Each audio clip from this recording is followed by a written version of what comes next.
prajurit kang maguru kangsa tatakadya putula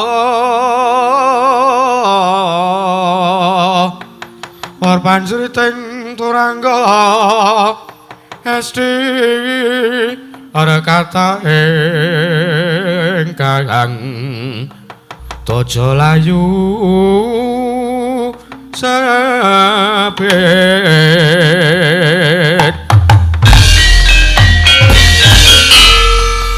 menungso ratatanan ora pangling Raden Gatotkaca Prabu Gendra Swalawati. Wah, tanpa taliwara lha kok teko dadi kowe mulasara karo aku. Kowe nantang karo Raden Gatotkaca. Lho sing nantang iki sapa? Nalikane ana ing pendopo padukan Karangkadempel, kowe muni-muni kowe ngucap yen to Raden Gatotkaca ya nata wrenggondane kuwi ora iso ngayomi karo para kawulane. Luruse tak genahke. Aku iki ora babar pisan ora duweni rembug seklimah wae karo kowe. Lah kok teko kowe ngomong sing kaya ngono kuwi aja gawe-gawe lho Gatotkaca, kuwi aja gawe-gawe. Kowe aja gawe perkara sing ora sak nyatane karo kasunyatan ning padukan Karangkadempel mau. Kowe sing baku kowe bloko wae. Kowe nantang karo Raden Gatotkaca. Gatotkaca ya ora nrimake. Merga carane ngibarate geni ora bakal iso murup yen to tanpa disumet. Gatotkaca. Kowe iki nglindur kok ya sida-sida le mulasara karo Nalindra Madyantara. Ora sah kuwian wus. Bakune kowe gelem bali apa ora? Ora sah mapan ning Karangkadempel. Yen to praptamu ning Karangkadempel mung arep gawe rusak kanan padukan Karangkadempel. Iya. Tak ladeni yen to pancen kekarepanmu kowe kepengin ngundurke, pengin nyoba karo kadhektayane Prabu Gendra Swalawati. Maju jangka ora bak tinggal loncat potol gulu mati dening aku Raden Gatotkaca.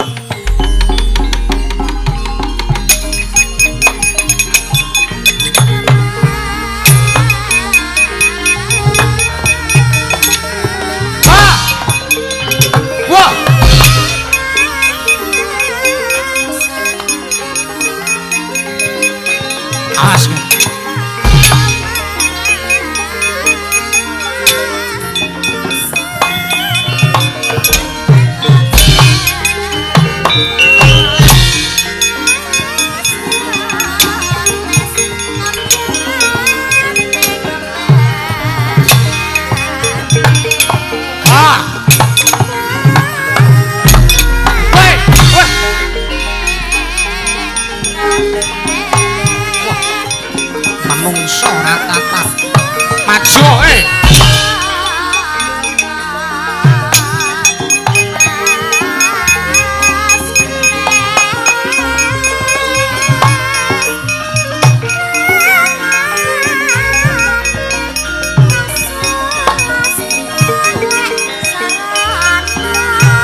wani aja karo mabur parat.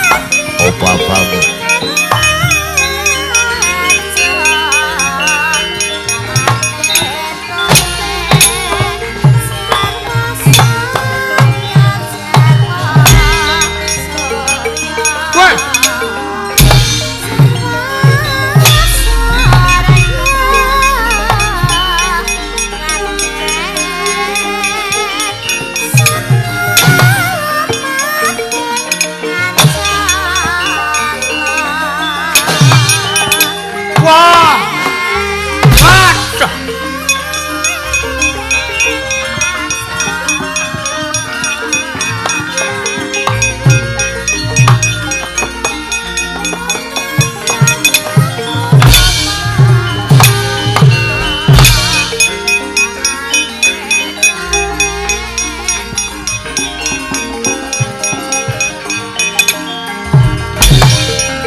Lamun katututan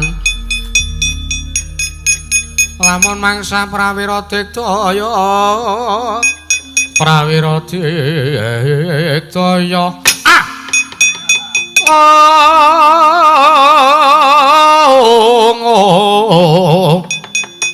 ora nanggono magawe kelar ira angwang menungso ora tatanan gok nun bilung kula juragan. Wah nggon munggah ning pendopo pedukan Karang Kadempel kok ora ditampa kanthi bener becik lho liripun kados pundi kae sing jenenge Gatotkaca kae sing jenenge Gatotkaca kae ngajar aku tanpa taliwara mengke riyen Gatotkaca niku satriya utama lho nuwun sewu. Ora mungkin nek sampean diajar tanpa wonten perkara napa-napa sampean diajar. Lho. Tenan lho, aku ora ngapusi lho. Mboten ngapusi pripun? Aku ora ngapusi. Ana aku ora nantang apa-apa karo Gatotkaca, aku ora nguneni kepiye-kepiye karo Gatotkaca. Lah kok jarene aku nantang-nantang karo Gatotkaca.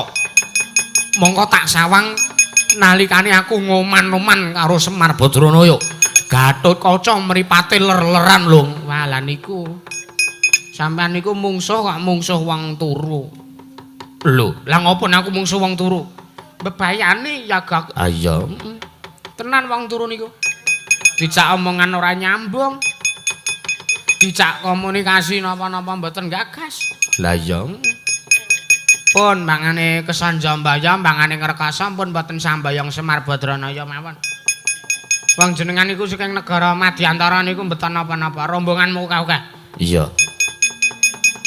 Pun nek tesih kenging kula emutke, tesih kenging kula ndakke luwung becik sampean mundurke mawon. Wadya balane sampean niku mesake. Sampean tukang laden mawon beto saking omah. Coba napa mboten mesake alih tenagane sampean niku ngopeni wong pirang-pirang. Mengke malah ming mati mungsuh anak-anak Pandhawa malah kesanjambaya sampean tombok kathah. Gok wonten dawuh. Aku ora bakal wedi kok. Mboten najr liripun kados pundi? Aku ora bakal wedi. Aku ora bakal wedi anak-anak Pandhawa bakal tak pethokake tak coba kadidayane. Walah nek kenging kula mutake luwung becik mboten sah. Mboten sah. Mesake ragane sampeyan. Mesake ragane sampeyan. Ya nek mesake karo ragaku wadya balaku kon maju. Lu ngeyel to lu. Ngeyel. Wis ben lah nggo ngulur wektu ora apa-apa. Wayang kok ora ana prange babar blas. Nggih empon nek mboten kenging kula emutke mboten apa-apa nek sampean kirane ajeng maju. Wadya balaku tumenggung kon maju kok. Nggih ngestaken dawuh. Ngestaken dawuh, Bos.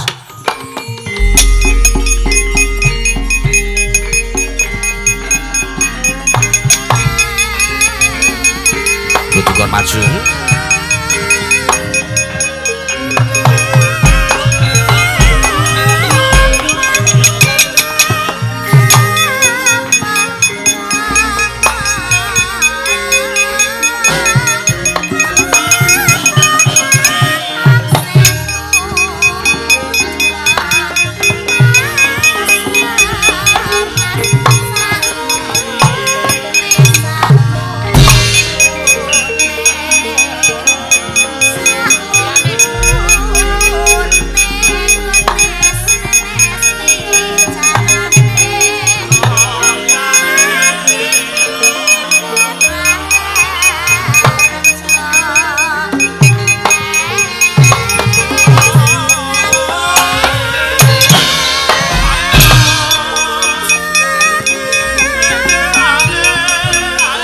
Amuk Suramarata.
dalan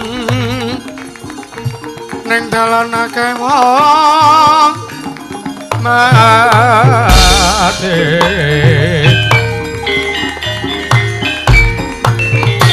mati keneng apa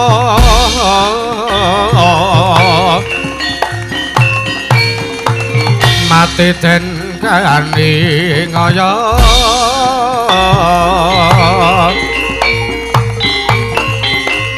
suto jojo prateng kikir sukmanyo ilang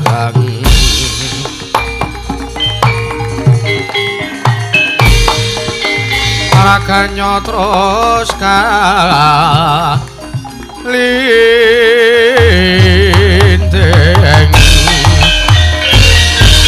nyaglah gergancang kaya ndo mentang-mentang kaya gendhewa sapa kowe satriya blirik parat olah menungso ora tatanan tak sawang saka kene lha kok teko dadi wadya balane Prabu Gendra Swalapati sepirang-pirang cacahe segelar sepapan ngebuyu karang kadempel ditakoni jenenge sapa malah gedumel ora cetha Den sapa kowe ngaku mbangane kletak kupingmu lho kowe takon karo aku iki putra Njodipati Satring Jangkar Bumi Raden Antareja Raden Antareja dasar pranyata takon karo kowe kuwi sapa takon marang aku Tumenggung Salukat Katut Barat keseting Prabu Gendra Swalapati Wadyabala Madyantara Tumenggung Salukat Katut Barat dasar kepranyata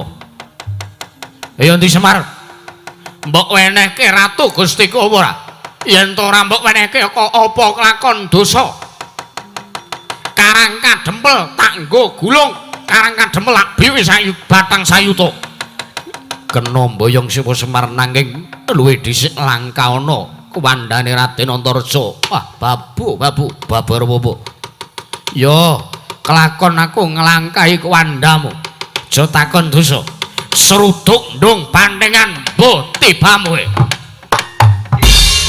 mangga kang rasa sumbar mawalindu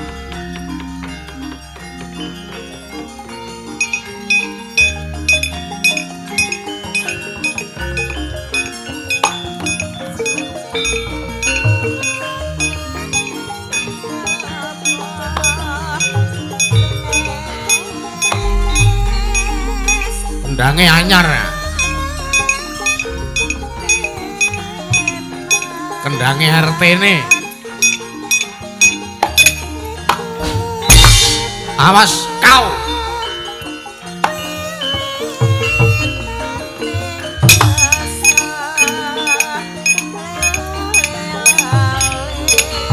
Hah!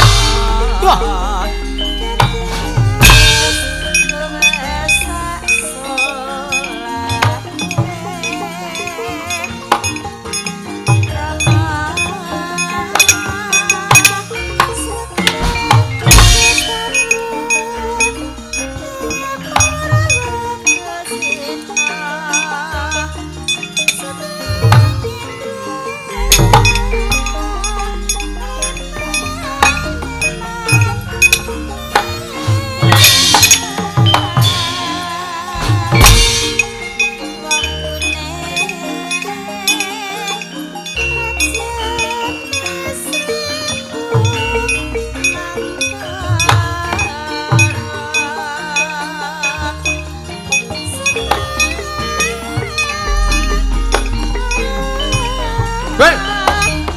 Asem ki.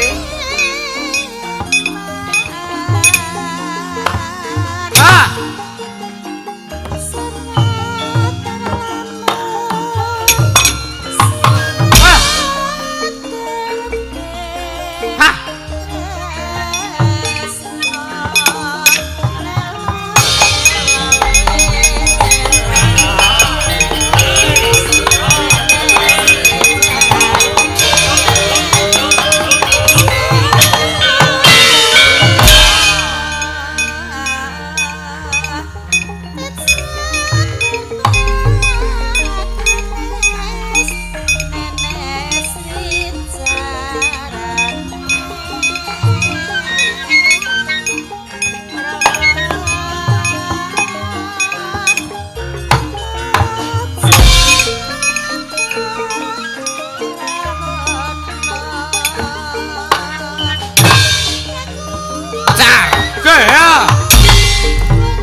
What?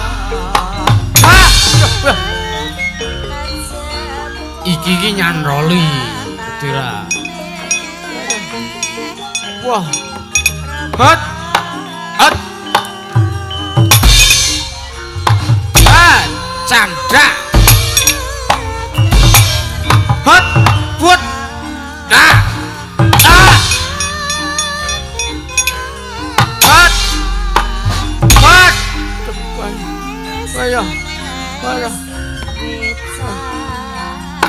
Hot.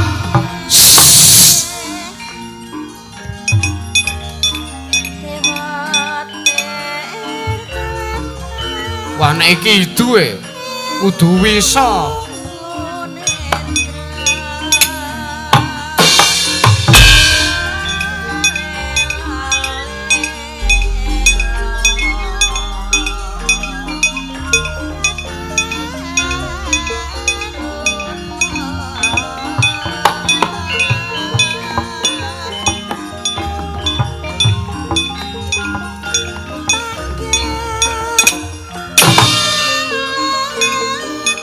Mati ke.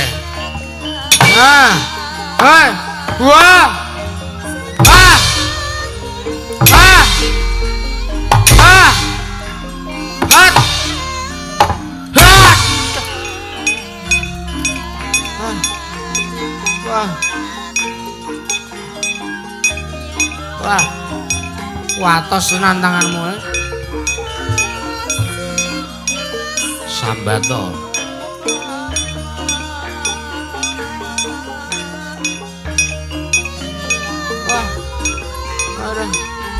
What? What? Ah! What? Duh. Wah. Wah. Wah. Wah.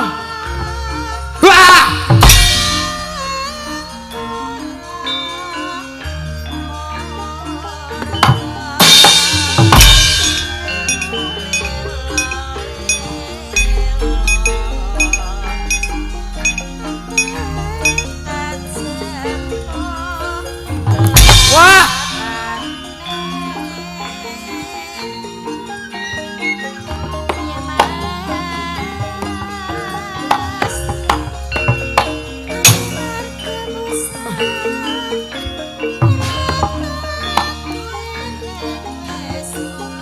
Ngeremokke caramu. Ah wis pedhot.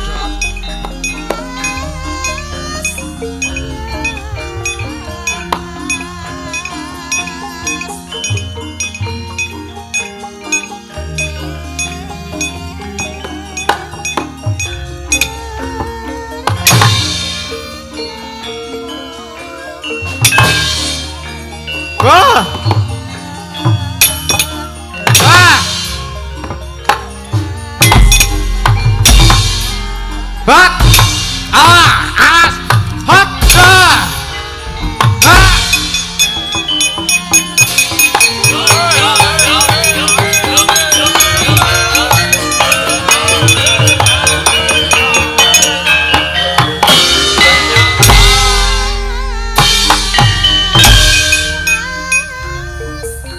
Piye ya ngendhangine nek ngene.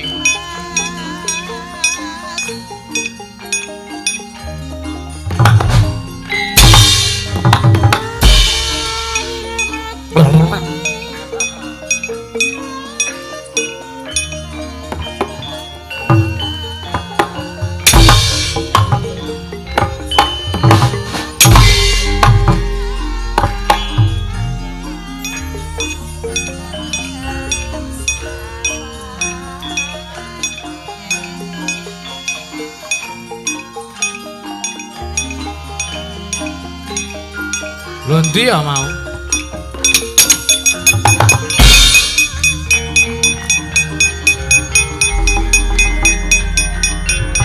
Amuk Suramrata.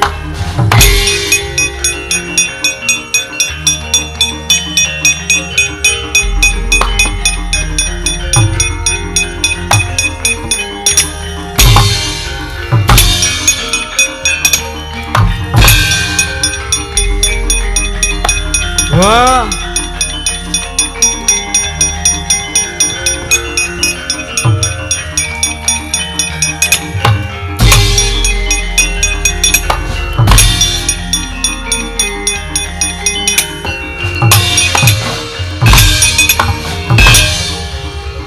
Dodi. Hei. Lu wong kok ilang? Apa? Weh.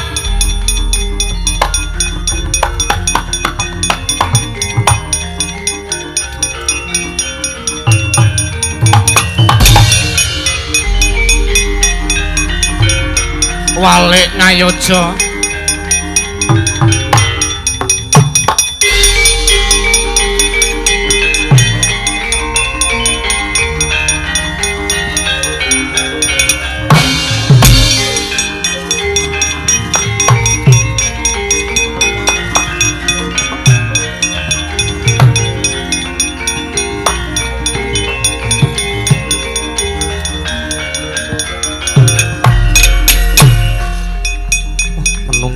Tatanan sapa wong awake sarwa dawa? Wah. Sapa kowe? Satria Jodipati Raden Werkudara. Werkudara. Wah, banthongane dasar Baranyata. Ayo. Kowe arep gawe rusak kanan karang kadempel Werkudara sing ora nrimake. Aku ora wedi. Wah, tungkak yo. Endi tungakmu? Yo. Wah ora tekan to iki. Gage, nyo.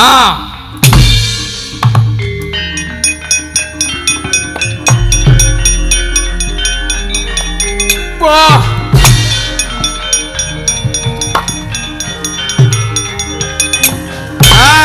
Aku gak kaya ngenteke lah.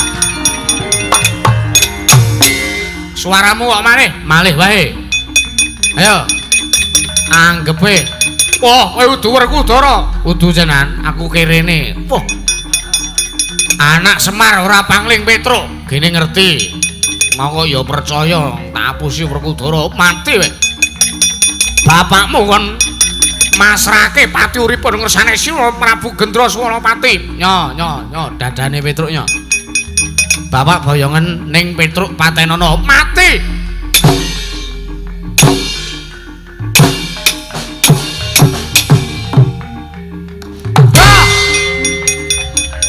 Wah irung kuwi nyanroli ya. Waduh, ayo sambato anggepe.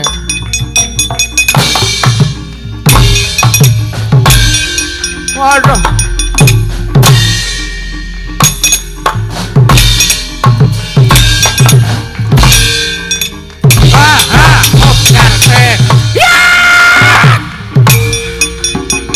Wah.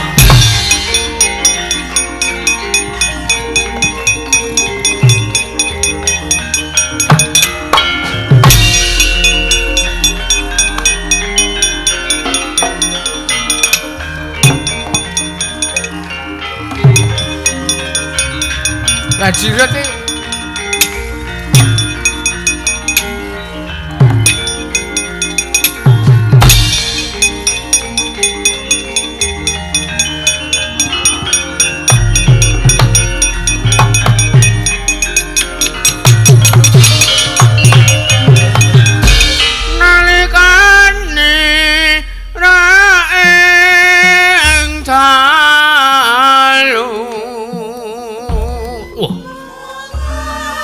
ora tatanan.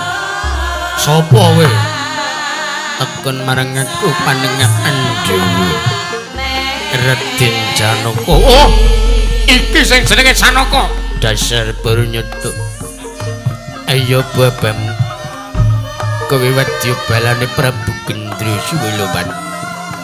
Arep ngucik katentreman ning gareng kadempel. Tampanono tangane Janaka. Lho. Tampanono tangane Janaka. Ayo apa-apamu arep rusak kahanan karang aduh cepel mati kowe. Aduh. Waduh. Ayo. Ayo. Oh. Udus, udus. Udus. Apa? Oh. Ah, boa.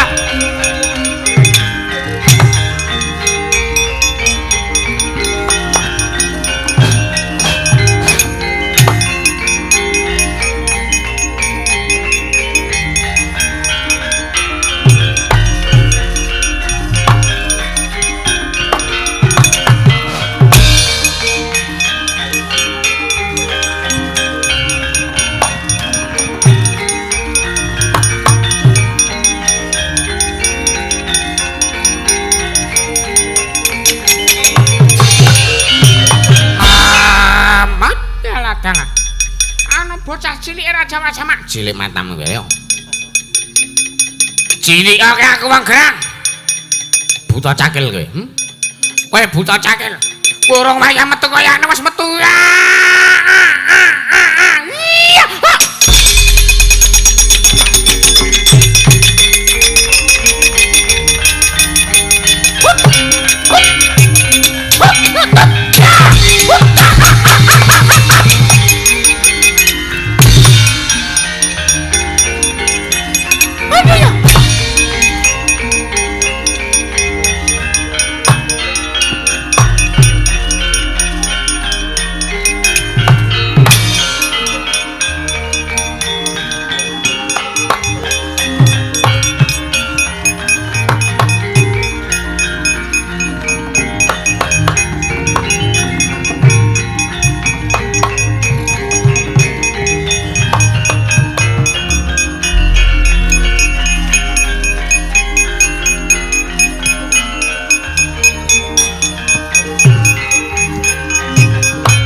Dong apa iki malah dong gendeng? Lambu. Lah biasane jenengan mundur niku terus palaran terus ngawe kula kalih bilung. Ha ya, Kang. Ah iya. Terus tantang-tantangan. Ha iya. Kok sampean malah meneng wae iki ngopo? Wah, kewirangan, Gok. Kewirangan kados pundi? Pun kula amangi ta wau. Ayo. Wah, jebul anak-anak Pandhawa digdaya lunggok. Lah nggih. Ya iya. Sampeyan iku dadi pengarep sok diomongi sok ngeyel kandan-kandanane. Ya, malah entek ta. Mboten enten turane wadyabala nika wau. Lah iya. Wah. Rumangsa kewirangan. Wadyabala sing tak gawa saka negara ing Madyantara kok tanpa ana sisa-sisane blas siji wae. Pun dipendhem kabeh kalih satriya-satriya ula nika wau. Lah iya ya Lung. Wah, terus piye iki? Lah kirangan. Kula manut. Penting kula kalih bilung wis ngandani ya Lung. Ah iya. Nek tesih pengin slamet, nggo. Mundur mawon. Nek jenengan tesih utawa jenengan pun pengin wafat, nggih engko meng bacutke mawon. Wah. Lambemu kok elek tenan bilung. Lah wong sampean dikandani nyayale raja mak-jamak kok. Oh, sitane aku apa kowe sing nyuwara iki? Ya genti-genten to, Lung. Genti-genten kowe gek aku gek kowe ngono lho. Lah iya. Lan ya. Pun bakune nek sampean tesih gelem kula imutke tesih nganggep kula peduli kalih sampean mang mundur mawon. Mboten sah bajutke lelakon sampean sing kaya ngoten niku. Mengke malah kula kangelan golek mie. Juragan. Sing sambung to, dagelan kok mlaku dhewe-dhewe. Mengke kula kalih mbilung kangelan golek juragan anyar. Gok wonten dawuh. Akrep nyoba kadigdayanku, Gok. Dos pundi? Aku arep nyoba aji-ajiku, Gok. Apa kira-kira tumama yen to tak tamake ning anggane satriya-satriya kae? Wis. Rekane bar mentas meguru anyar ngono kae to? Ha iya. Napa aji-aji sampean napa? Raja. Utuh. Raja Kalacakra pangruwetan. Usok apa to ngene ora. Napa sampean iku seprana-seprene kula ngetutke sampean iku dereng tahu kok sampean ngetokke aji-aji soalé guna kasantikan dolanan kodam ngoten-ngoten niku. Sawangan sik, Gok. Aja maido kowe mbilung. Mboten maido kula niku.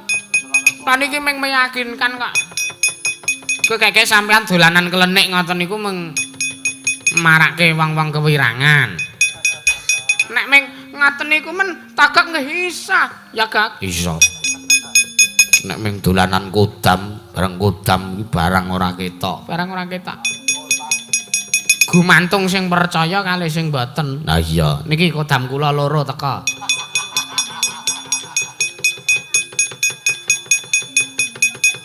Gok wonten dawuh.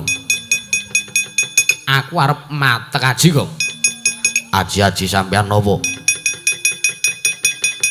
Aku arep matek aji pangrompaking wana. Wis kok apa? Pangrompaking wana, terus wana diwasa. Wana ikrama, terus napa malih?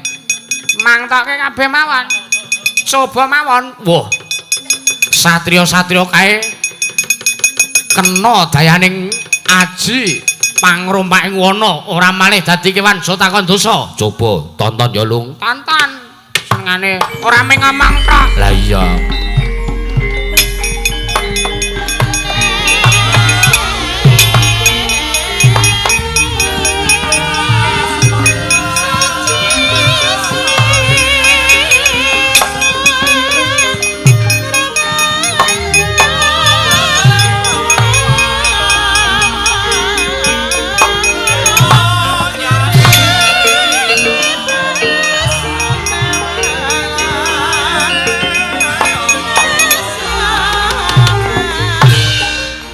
Matek aji pangrompaking wana nenggih Sang Prabu Gendra Swalawati. Eling-eling Nalindra Sekti Mandraguna, sekti kalintang jayaning aprang. Pramila sugih babagan kawruh ngilmu klenik kodam lan sak panunggalanipun. Nalika semanten kocapa Sang Prabu Gendra Swalawati matek aji pangrompaking wana. Dayaning aji sang pangrompaking wana sinten to ingkang kenging dayaning aji?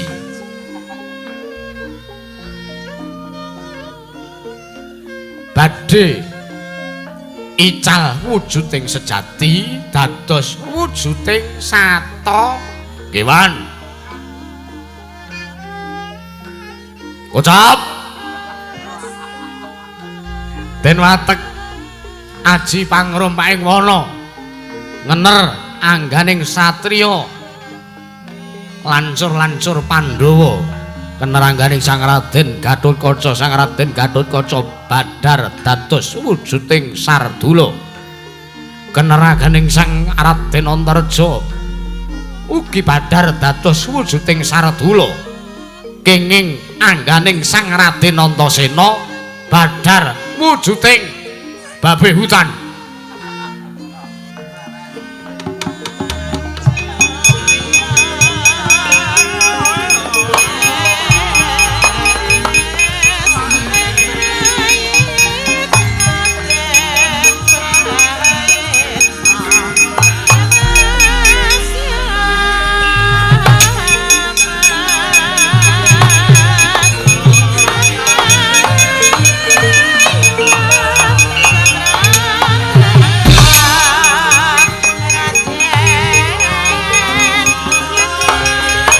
Gong. Nggih, sawang julung. Yo.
Tekok yen malekak lakuk satu kara tejo maya tejo mantri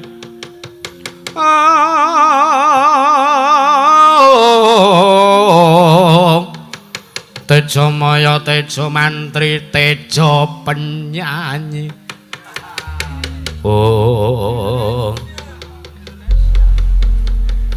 Indonesia. Lung kowe kok salin wayang to, Lung. Ben ora dikira wayang setanting. Wayang kaya sada setanting, Pak. Gok wonten dawuh. Wah. Ngerti dhewe to kowe? Ngerti dhewe to barange? Ha iki. Wah jan elok. Sawangen Gok lho. Satriya telu Gatotkaca malih dadi macan. Nggih. Ilang jiwaning kasatriyan, jiwaning menungsa ilang. Nggih. Antarja malih dadi jaran. Jare dadi macan. Salah kedaten, Gok. Mantrane kleru, Gok. Nggih. Antarja dadi jaran, Lung. Wah. Ya ming muga-muga ora ketemu Durna, Kang. Lah ngopo? Lah engko nek dianu Dikapake iki sing cetha. didal. Ngono ora. Antasena tak dadekke celeng, Gok, sengaja. Wah, nggih. Lah nggih. Nika pancen cocoke dadi celeng kok nika Raden Antasena nika. Ha iya. Ha iya. Panakawane mboten sisan. Aja panakawane aja. Dimen perkara iki dadi geger. Ben perkara iki tekan nang ngersane para Pandhawa, Kok. Wah, nggih. Terus keparenge sinuwun Prabu Gendroswalapati kados pundi? Ayo. Luwih dhisik suminggir. Mapan ana sak pinggiring padukan karang kadempel ditonton kaya ngapa kanane, Gok. Wah, nggih, monggo. Mangga.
Mlayu-mlayu pendirangan keringetmu sak jagung-jagung edan Gong ketiwasan Gong piye ketiwasan tenan Gong awake dhewe wis ranti pengarep-arep apa meneh apa ngopo kowe hah sawangen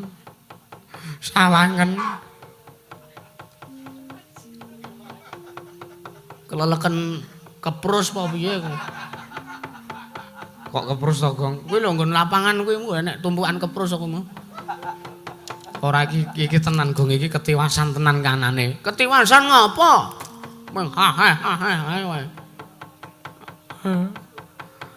ndara-ndara lansur-lansur Pandhawa ngapa do jajan mbok ya men royal kok ora ngono lho Gong piye ya aku arep omong ki ora kepenake. Apa? Nek arep omong mbok gek omong. Aku gak nek ngrepoti para Pandhawa, Gong. Nek orang ngaturke perkara iki ngersani para Pandhawa engko awake dhewe nampa duka. Nampa duka piye? Ngapa? Para lansur-lansur Pandhawa ngapa? Wah, lansur-lansur Pandhawa. Jadi kewan, Gong. Hah? Jadi kewan. Masa tenan Gong aja to waidu aku ngomong ini aja to waidu tenan Gong wis mbuh Prabu Gendroswalapati iki matek aji mbuh dayane apa kenek dadane ndara-ndara lansur-lansur Pandhawa ndara Gatotkaca saiki dadi macan ndara Antarsa dadi jaran ndara Antasena dadi celeng Gong apa beda netra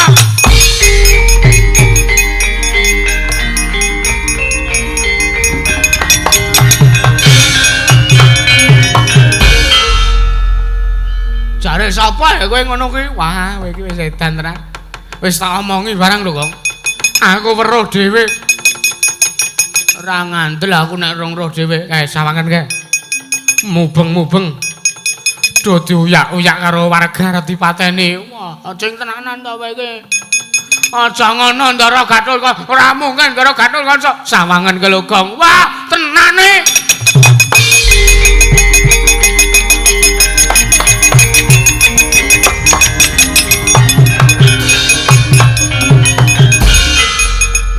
Iki apike piye? Anu wae. Piye? Macane cekel. Terus go ning sirkus. Ora edan lho kowe. Kapane to reti macan iso mabur barang ki? Ora ming malih dadi macan ning kae ilang jiwane kamanungsan, Gong. Nek ngono kae dadi macan sautuhnya. Heeh. Weh lah matur Bapak. Ben Bapak mbuh piye carane Bapak ben mikir, Gong. Heeh.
ngilingi nandet ngilingi nandet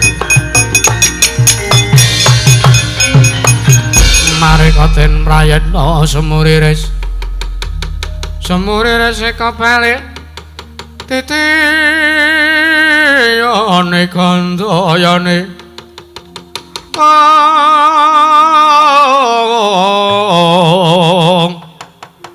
titiyane kandayane trisunya purnama sasi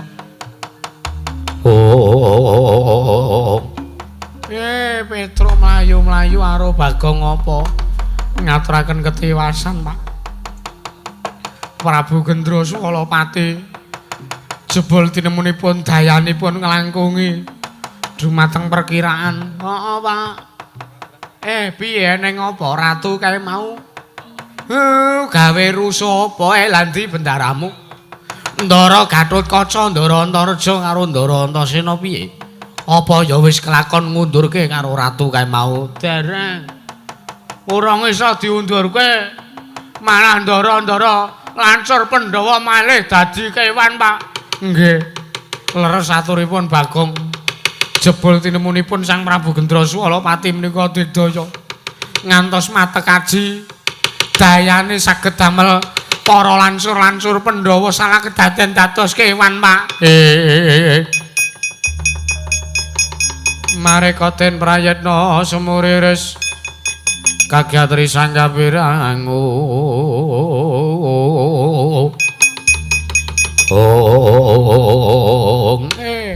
ae lae mblegegek ugek-ugek sadulita sing jeneng lelakon Petruk kowe aja kuwatir ora apa-apa mergo aji-ajine Prabu Gendra Swalapati kae ora mung ndadekake menungsa dadi salah kedaden wujud kewan nanging kae uga ngilangi jiwaning kamanungsan. Lah nggih. Wong pun kaya kewan ngamuk nika. Ya kae mesti mider golek alas Petruk. Wis bentokno wae. Titiwahyaning mangsa kala. Nek perkara sing dadi geganjelan atine Semar wis iso didandani teges penyakit sing ana karang kadempel iki wis iso ditambani ndara-ndaramu kae badar sejatine ngujud dole terus kanane kaya ngeten iki sinten sing ajeng ngatasi aja kuwatir aku tak sowan ana ngersane Iwang Pikulun padha wenang lelakon kaya ngene iki kok ya kedaden karo Semar lelakon kaya ngene iki kok ya Semar nyandang kahanane Petruk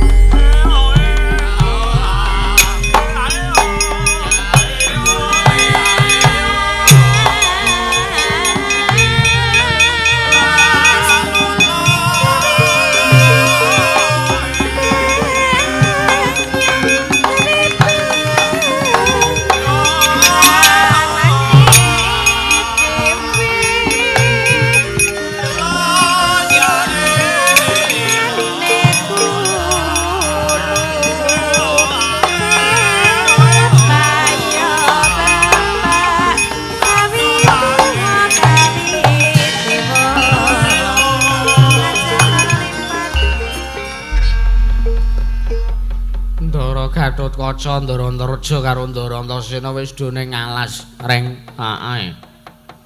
ora kok iso dadi kewan ki mau piye critane to Mas makane nek ndelok wayang ki rame nglimbukan tok goblok nglimbukan rampung mulih ya ora ngono kok wis ayo apike ning ora rombo nah mergo aku wis bola-bali ngetutke bapak. Bapak iki mesti nek wis munggah ning kayangan Kundarantir Bawana rampung perkarane. Ya, Gong. Heeh. Iki bocah iki ora tau ndelok wayang iki. Ora ngono kuwi to, Gong. Ya wis, nek aku reto jak gara-gara manut aku, Tru. Ha iya, ayo.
sidam sekaring bawana langgeng Kakang Narada Kakang Resi Kaneka Putra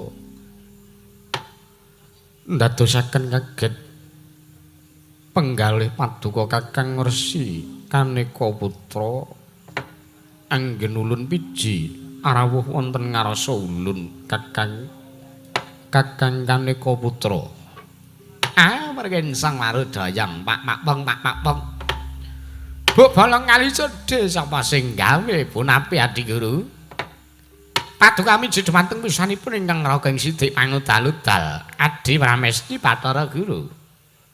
Iwang Jagat Pramudita. Adi Guru Manikmaya. Inggih Kakang Narada. Babar pisan Kakang panjenengan ulun menika mboya. Ngira-ngiraos kurmatipun panjenengan ulun inggih ingkang rayipun Manikmaya dumateng ngarsa jengandika paduka Kakang Resi Kaneka Putra keparengan nampi pudya pangastawanipun ingkang rayipun Manikmaya Kakang. Nggih nggih. Adi Guru sampun ingkang raka tamping sedhep angudal-dal tambi. Kanthi bombong rasing manahipun ingkang Rageng Sidik Pangudal-udal Adi Guru. Mboten langkung kula ngaturaken salam taklimipun ingkang Rageng Sidik Pangudal-udal mugia katur wonten ngarsanipun paduka Iwang Adi Pramesti Bathara Guru Adi Guru Manikmaya. Kakang Narada inggih sampun ingkang rayi tambi ulun tambyak arya Cundaka Panglingga Murda Kakang mboya liwat mugia kaskecakna lenggah jengandika Kakang Resi Kaneka Putra Kakang. Iki Adi Guru sampun mboya kirang prayogi. Indra padha kanthi raja sak prapta kita ulun timbali. Baunuk-unuk iki Dewaji. Iwang Adi Pigulun. Manikmaya Rama Pugulun. Pareng paduka miji dumateng piswanipun ingkang putra ing kayiwangan Indra Lokapun Surawati. Pareng wilujeng piswanipun ingkang putra kula ngaturaken sembah bekti kula kunjuk Rama Pugulun. Ya ulun tampa mboya lewat mangestu ulun tampanana. Indra baunuk niki sampun ingkang putra tampi. Mugi dados naja jimpat dayana wonten kasantosan lair lan gesangipun ingkang putra pun Surawati Kanjeng Rama. Kakang Narada punapi Adi Guru. Mesti kemawon Kakang Narada sampun ngraosaken babagan hawa ingkang tumandun ing kayiwangan Suralaya. Nggih.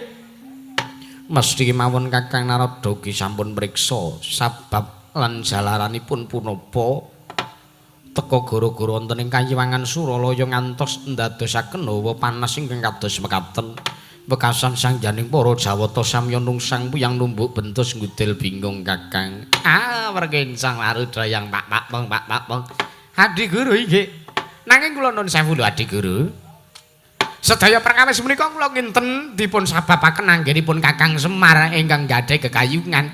Gadhah gegayuhan ingkang nglangkungi dumateng kabisanipun Kakang Semar Badranaya. Inggih Kakang. Syukur binagi sewu teka paduka Kakang Resi Kaneka Putra sampun mriksa babagan kawontenan mriku. Nggih. Nanging semantena lho Adi Guru, babar pisan kula suwun. Sampun ngantos ing samangke paduka Adi Pramesti Bathara Guru nglepataken dumateng gegayuhanipun Kakang Semar Badranaya. Senyatanipun kula nuwun sewu. Anggenipun Kakang Semar nggadhah gegayuhan kepingin ambangun desanipun menika dipun sababaken awit saking Kakang Semar menika bingung rasing manahipun Kakang Nayantaka. Awit anggenipun Bathari Sri lan Bathara Sadana ingkang nguncat saking bumi ingkang kadempel. Pramila nuwun sewu sampun ngantos nglepataken dumateng Kakang Semar Badranaya awit gegayuhanipun Kakang Semar menika luhur kepingin nentremaken jagat saisinipun menika. Inggih Kakang Narada, nanging kula nuwun sewu. Kakang Semar menawi miturutipun ingkang rayi nggih miturut panjenengan ulun ingkang lepat menika sanes kok Kakang Semar Badranaya. Lajeng sinten Adi Guru? Nanging ingkang lepat menika pun para Pandhawa. Lho nuwun sewu. Dasaripun para Pandhawa dipun lepataken menapa? Lepatipun para Pandhawa menika wonten pundi? Para Pandhawa mboten gatosaken kaliyan pun Kakang Semar Badranaya. kamangka sampun cetha bilih Kakang Nayantaka inggih Kakang Ismaya menika pamongipun para Pandhawa. Ateges Kakang Semar ingkang tansah nulat miwah tansah lelabu marang bebeneripun para Pandhawa. Gesangipun para Pandhawa wiwit kuncung ngantos gelung, wiwit jambang ngantos celaparang menika ingkang ngayomi Kakang Semar Badranaya inggih Kakang Ismaya. Nanging kenging punapata sampun dangu sanget wiwit Pandhawa taksih alit ngantos wekdal sakmenika mapan wonten negari ing Amarta. Para Pandhawa sepisan kemawon dereng nate asung dana bekti miyang glondhong pangareng-areng arupi amales budinipun Kakang Ismaya. Kamangka Kakang Ismaya menika ngibaratipun sikil kanggo sirah, sirah kanggo sikil anggenipun nglabuhi dumateng pun para Pandhawa. Nanging kenging punapa to Kakang, para Pandhawa datan mawas dumateng labuhanipun Kakang Semar Badranaya. Pramila wonten mriki para Pandhawa ulun lepataken miwah panjenengan ulun sakmangke ingkang badhe paring pangandikan wonten ngarsanipun para Pandhawa. Ulun piyambak ingkang badhe mandhap wonten ing Jumantara wonten negaring Indraprastha Kakang. Yana Dewa Yanuntuna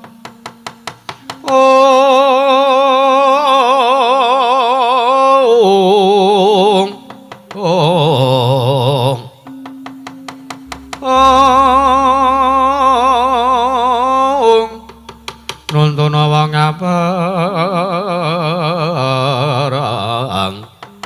wong aprang jas padha sarsaran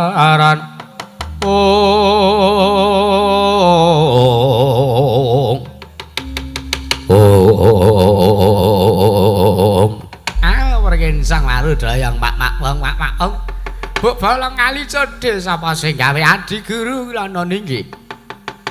Nuwun sewu kula kinten ugi leres ingkang dados pangandika paduka Ngadi Pramesti Bathara Guru bilih para Pandhawa menika ingkang lepat sanes ka Kakang Semar. Inggih Kakang. Meningaten jengandika Kakang Resi Kaneka putra sarujuk kalian menapa ingkang badhe dipun tindaken dening ingkang rayi. Inggih pun Manikmaya Kakang. Ayo nggih sarujuk kemawon Adi Guru. Nanging mugi dados ing kawuningan. Dinten sakmenika wonten sakmadyaning Karang Kademel nedeng geger kawontenanipun dipun sababaken wonten salah satunggiling nalindra saking negaring Madyantara inggih menika pun Prabu Gendra Swalapati ingkang boten narimakaken dumateng gegayuhanipun Kakang Semar Badranaya. Nanging Kakang tinimbang nalindra menika ing sakmangke damel risak kawontenan wonten madyaning padukan Karang Kadempel menapa mboten langkung saenipun menawi nalindra menika dipun banjut dipun sendal mayang sak jiwa raganipun supados minggah wonten ing Kayewangan Suralaya. Prabu Gendra Swalapati supados sinendal mayang minggah wonten ing Kayewangan Suralaya. Ginanipun menapa Adi Guru? Awit kula nuwun sewu kula kinten tinimbang pun Prabu Gendra Swalapati menika damel risak ing kawontenan Karang Kadempel. Monggo Kakang Ismaya menika mboyanan ndang lepat. Nanging ingkang lepat menika pun para Pandhawa menapa langkung saenipun menawi Prabu Gendra Swalapati menika ngamuk wonten negaring Indraprastha. Kinarya ngemutaken dumateng pun para Pandhawa babagan abdinipun inggih menika pun Kyai Semar Badranaya Kakang. Pandhita kang kinarya wangsit pindha kombang ngajaping tawang susu angin nganti nggone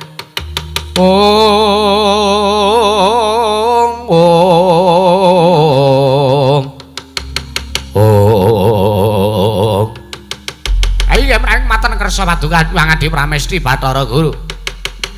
Lirakna ing samangke ingkang ngraka ing sithik mangudal-udal nyuwun pamit nyinendal mayang dumateng pun Prabu Gendra Swalapati. Inggih Kakang babar pisan. Supados wekdal sak menika ugi Prabu Gendra Swalapati minggah wonten ing Kayewangan Suralaya Kakang. Tan samar pamoring sukma sinukmaya. Sinukmaya winaya ing asepi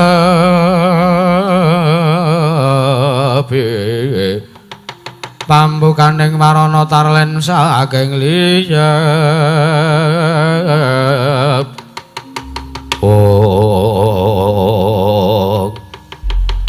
nalika semanten sangka wis bingung manaing Sang Hyang Manikmaya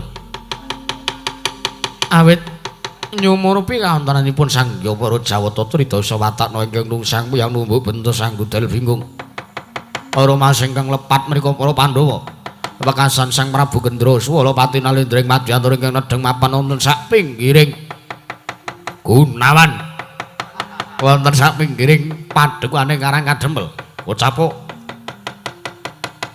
Giya matek wujuding dayaning guntur gendi guntur angin tumedha wonten ing Madyapada nalika semanten anyendal mayang laraganipun Sang Prabu Gendra Swalapati jelek saknalika mapan wonten majaring kayawangan Suralaya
Swalapati padha kanthi raharja sak prapta kita. Waduh, Pukulun.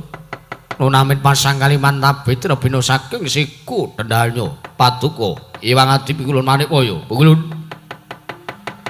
Damel kaget sutaning penggalipun ingkang adi ing Madyantara pun Prabu Gendra Swalapati teka Paduka Iwang Manikmaya. Anyendal mayang raganipun ingkang abdi pun Gendra Swalapati minggateng kayawangan Suralaya. Kula ngaturaken sembah bekti kula kunjuk Pukulun. Ya ulun tampa, mboya liwat pangestu ulun tampanana Gendra Swalapati. Sampun sanget anggen kala pundi? Aja kadati kajuron panampa sartane aja kaget kang dadi ati kita. Yektine panjenengan uluan nyendal mayang raga kita ana ing kayawangan Suralaya wektu dina sak mengko iki. Panjenengan ulun mung bakal dawuh kelawan jeneng kita. Dawuh babagan nuwun sewu. Menika wonten kayangan Suralaya kok mambu bis nika kados pundi? Mambu bis sing solar nika to. Ayo. Bilung kowe melu tekan kene. Lah kula wau nembe teng wingkinge panjenengan kok enten angin gedhe banget mak. Wut. Saknalika mapan teng mriki. Dawuh kados pundi Pukulun? Panjenengan ulun bakal dawuh kelawan jeneng kita. Ingkang sepisan ulun njaluk supayane jeneng kita aja ngamuk ana ing Karang Kadempel. Lho, nuwun sewu. Kyai Semar Badrana mriku badhe kula boyong wonten negari kula. Ing Madyantara, awit negari kula ing Madyantara menika nedheng ketaman Magebluk nanging mangerti ya. Nggone Kakang Semar duweni gegayuhan kepengin bangun desa iki gawe gara-garaning kayiwangan.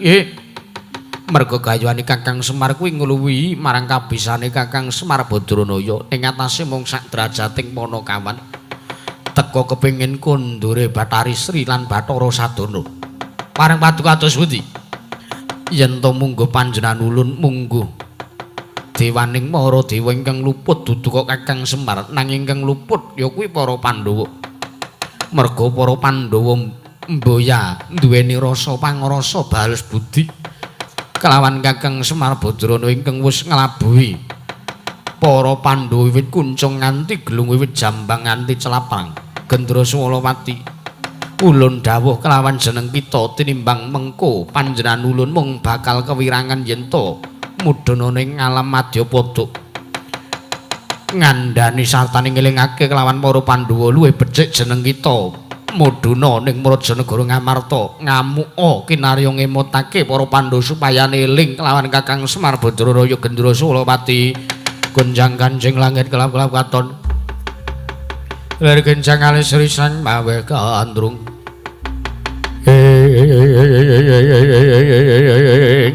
woe latala jagat pangestu karo tur jagat ulun sejatosipun kula menika mbetaken kaliyan Kyai Semar Badrana nanging gandeng ingkang dawuh lan ingkang abdipun Gendra Swalawati menika nalendraning para Jawata Tridasa Wataknawa paripaksa kula sagah miwah kula nyendikani dawuh paduka Hyang Pikulun Manikmaya yen to pancen jeneng kita sagu ulun kandheni daya kekuatan mapana budhal mudhuna ning negara Ngamarta ngamuka ning Mrajanegara Ngendraprastha satemah kinarya ngemutake kelawan para Pandhawa Gendra Swalawati prengaten nyuwun pamit madal pasilan sing ati-ati aja kaya bocah cilik Gendra Swalawati mangkahangkra sesumbar mawa lindhu bumi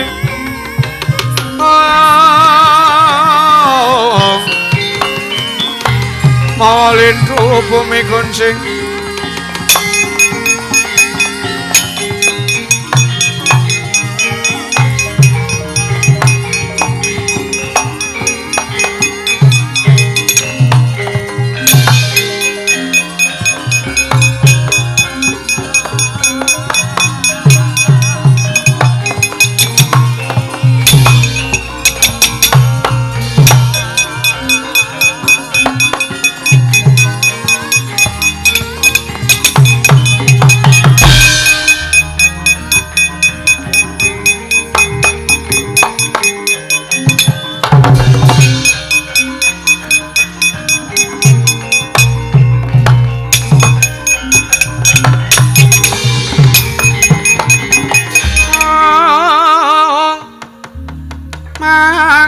cor lampahe angin kuntalangrane ngarga kara gurnita kakiri kiri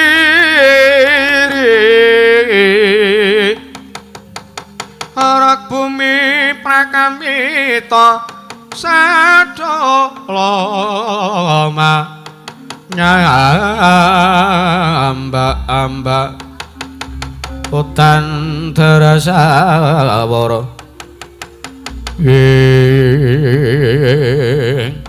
Kakang Narada sampun ngantos negaken dumateng pun Gendra Swalawati ae adi guru paduka kados pundi ngemuti bilih para Pandhawa menika kinayoman dening dewanipun awi ulun dherekaken supados ngawat-awati tindhaipun Gendra Swalawati Kakang sumawi monggo kula dherekaken adi guru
kang sesumbar Bawalindru bumi kencing Kumalu Kuntara Katup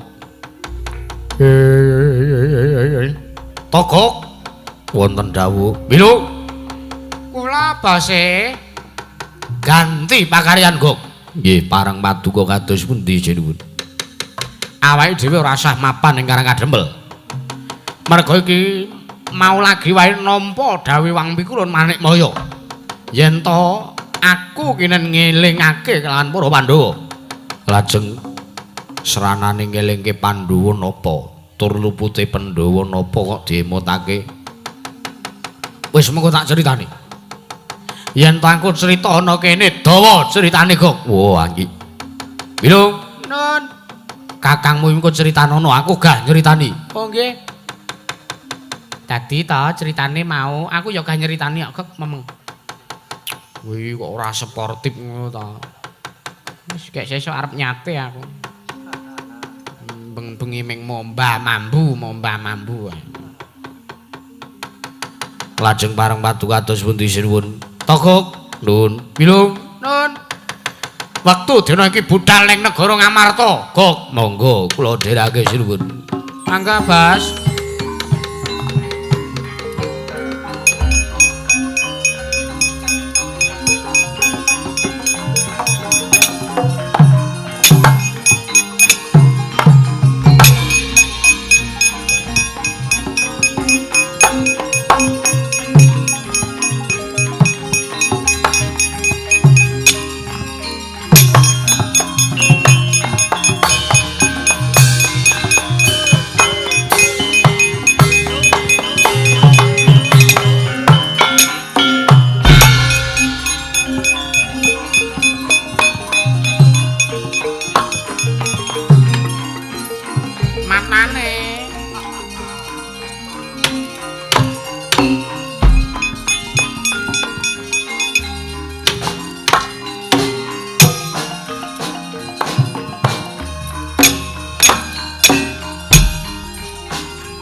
alah biasa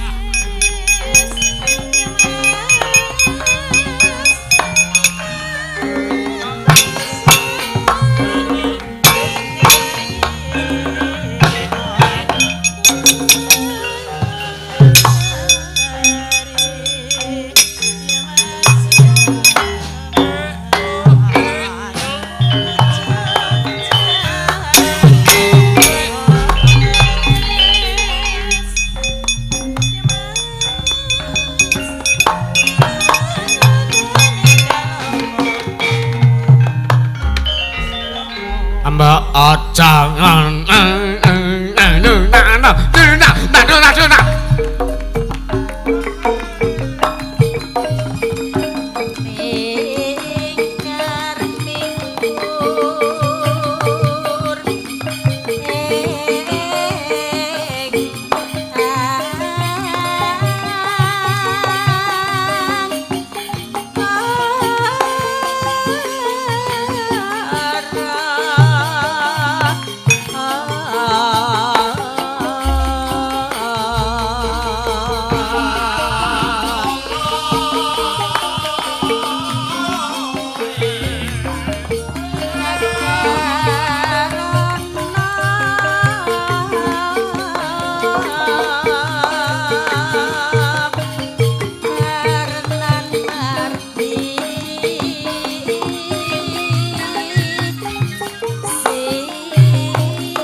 urung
Karang sing ngethuk Mitra Sentana. Ha iya.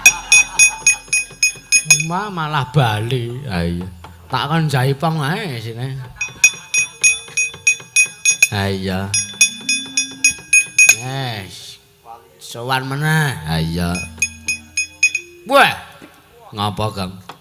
Kaya krungu kenongan beda. Bul Mbah Yaka ngenong. Ha iya. Lah iya ta, heeh. Kae Mbah Kuswala kok heeh ya. Mbok sapa-sapa wangun kok. Ah iya ta. Iya. Kaya Mbah Yaka, kaya Mbah Kuswala. Ah iya. Miyake tanggo susah-susah. Ah iya. Ah Kang. Ah iya. Iya. Mau ke anu ngapa? Apa ki jenenge?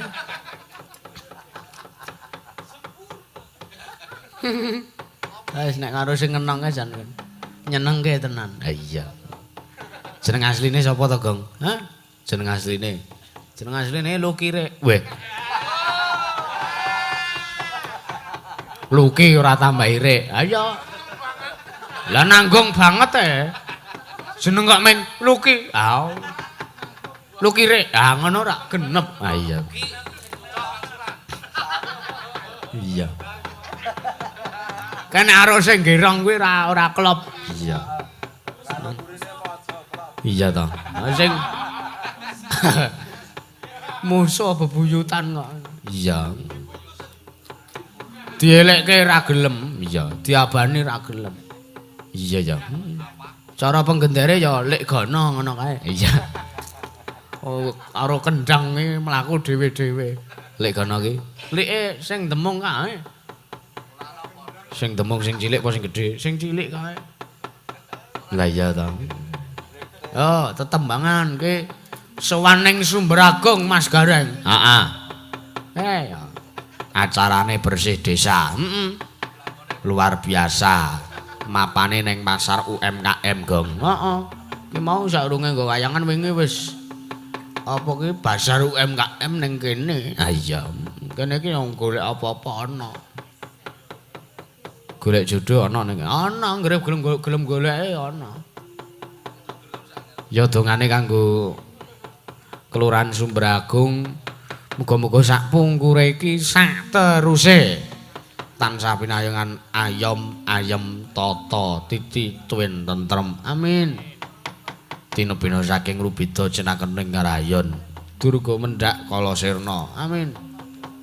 Yo nembang yo, Reng yo. Apa? Arep nembang apa we?